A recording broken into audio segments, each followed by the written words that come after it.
It's time for our weekly conversation with pride of the Jaguars. Running back Fred Taylor, Jaguars eliminated. They're headed to Nashville. Two teams that are struggling. Obviously, the Jags 2-10, the Titans 3-9. Fred, and 5 games to go, and eliminated. This is the earliest in a while. It's never fun in these Decembers. Nope, it's never fun, especially when you have two teams that were always considered rivals. At this point in the season, this would be a meaningful game. Even if there was a team not making the playoff, there was a team that had a chance to play spoiler because the other team probably was in position to win the division.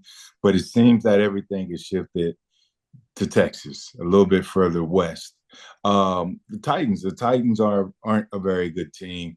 The Jaguars aren't a very good team. But if I was a betting man, which I know I'm not betting on my Jaguar, I would certainly say I believe in this matchup the Jaguars are a better team, considering the close games that they've been in, et cetera, et cetera. They've been through a lot, but they're still finding a way to show some competitive grit. So my pick, which is always my pick, is the Jaguars for this matchup. I don't remember the last time you picked against them, so that makes sense to me, Fred. And why not keep it going in Week 14? Fred, what do you make of the decision to shut Trevor Lawrence down for the rest of the season? I think it was a great decision. It's a decision, for Trevor. I believe overall, it was for the Trevor's future and his long term health, and also for the Jaguars' future. And the team's long term health as well, because it seems that the team is only going to go as Trevor goes. I believe it was a great business decision, but more importantly, just a decision that allows the Jaguars to say, we are a high class organization. We don't care what's going to happen we care what's going to happen with the rest of the season. But as it pertains to Trevor Lawrence, we are more concerned about his health and the help we can get him right now. So I thought it was a great decision. We called for it on the post game. We did. I was an advocate for saying, hey, maybe they should shut him down. And now that they've announced that he's shut down, he can have his procedure on his shoulder and sort of just get better. Not just physically, but mentally, he can find himself in a good space. And they can look now to start evaluating to see what they're going to do with the other guys by giving them an opportunity to play. Fred Taylor with us. How many times in your career were you in a scenario like this with 5 games to go, eliminated? It feels like you guys were a lot of times in the mix, but maybe a week or two to go would get knocked out and finish like 500 or whatever. But were you ever this early eliminated? I don't believe so, JP. Yeah. That was years and years ago. My rookie year is approaching 30 years, which is insane. There's a lot of gray in that beard right now, I gotta Yeah, say. my wife, she likes the salt and pepper, so I ain't even tripping on the gray. But I don't know. I know we had a lot of competitive teams. I believe there was a 5-11 somewhere in there, maybe. Okay. But then again, Yeah, I have to go and look and see. But I know a lot of times we were 9-7. My rookie year, we were 11-5. Then, of course, 14-2, 9-7, 9-7. Maybe 6-10. I don't know, but yeah. we were always fairly competitive. The question, though, is from a player's mindset when you are eliminated and you still have a lot of work to go and you're healthy, you want to stay healthy, but you're paid to play football, right? I mean, what's the balance of competitive nature there? You know what? Even money aside, competitive nature is just that. It's just in you. Like you like people like to throw around. You got to be that dog. You can be a gator and still be a dog, not a Georgia bulldog, but like a dog. Like that's what I was, and I just love competing. And I had teammates that say, "Hey, you knuckling up? I'm right there with you." But you can kind of look around the locker room and see some guys that kind of start to lose that sense of urgency. And I hope that this locker room has enough leaders, enough guys that, are embarrassed by the way this season turned out, where they want to go out there and they just want to, knock a couple heads off, literally just to prove that, hey, I'm still me, regardless of our record. You still got to deal with me.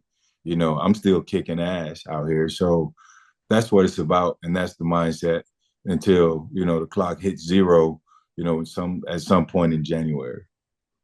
Fred Taylor with us. I mean, this is 5 games to go, man, and three of them in the division. So, Yep. and it's the strength of schedule is like the easiest in the NFL the rest of the way. Yeah. It's clearly all about the Jaguars, though, and how they perform. They've been in all these close games this year, and I guess it's not too late to find a killer instinct and win some of these games. They just haven't figured out a way to do it in the last 7 times they've had a chance to do it. So why would they start now? How do you finish a football game this point in the season? That's a great question, JP. You hit it on the head. Why would they start now? I mean, just looking around, I'm sure the scouting department, they've looked at the entire season, what's available on the college ranks, what they can possibly use, what we need to get better at if it's across the O line, D line, secondary, receivers. I'll say that again, receivers. Arizona has a great young receiver who's going to be a top pick. And most of these teams are sort of looking at, draft picks. And this is a battle of the uglies these next couple of weeks. They play the Raiders, who's up there, same record. The Jets aren't appealing in their record. The Titans, again, aren't too great in their record. So it's I don't know, right? Like, what do you do as a staff? You don't do you? I don't want to use the word tank. Do you just try stuff? Do you look around and try players? Not trying stuff isn't just trying different plays or gadgetry or any of that stuff. It's let's look at our roster and let's see, in terms of evaluating, let's see who we can possibly bring back next year. We can have a better look at this player. We didn't have an opportunity to look at him when the starters were there.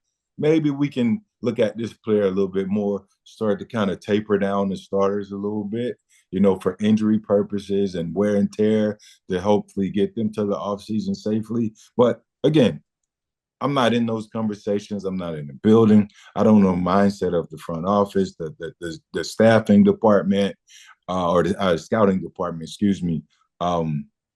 It's a lot. It's a lot. But as a player, regardless of what they're doing in the front, what I've always said was, I'm here to play ball. I'm here to ball until somebody pulls me out. I remember somebody pulled me out when I was close to some incentives too. Once upon a time, that's a whole different conversation, isn't it? Like, I'm drifting. I This is don't know. actually right up our alley. If we want to go down this path today, I we am can do it. drifting. I mean, we need a little excitement this late in the season, right?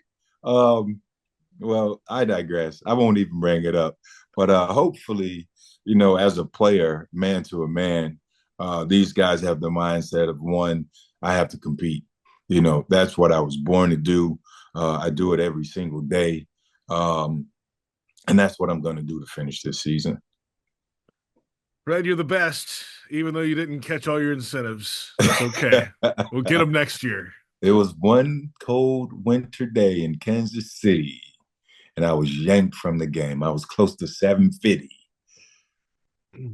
It's a Yep, rhyme. that's a rhyme. Sometimes I can be a little witty, sometimes a little silly, sometimes a little gritty without hitting the gritty. You know what I mean? 50-50. That's 100%. Okay, I'm done. Thanks, Fred. We'll talk to you later, man. All right, bro. Later.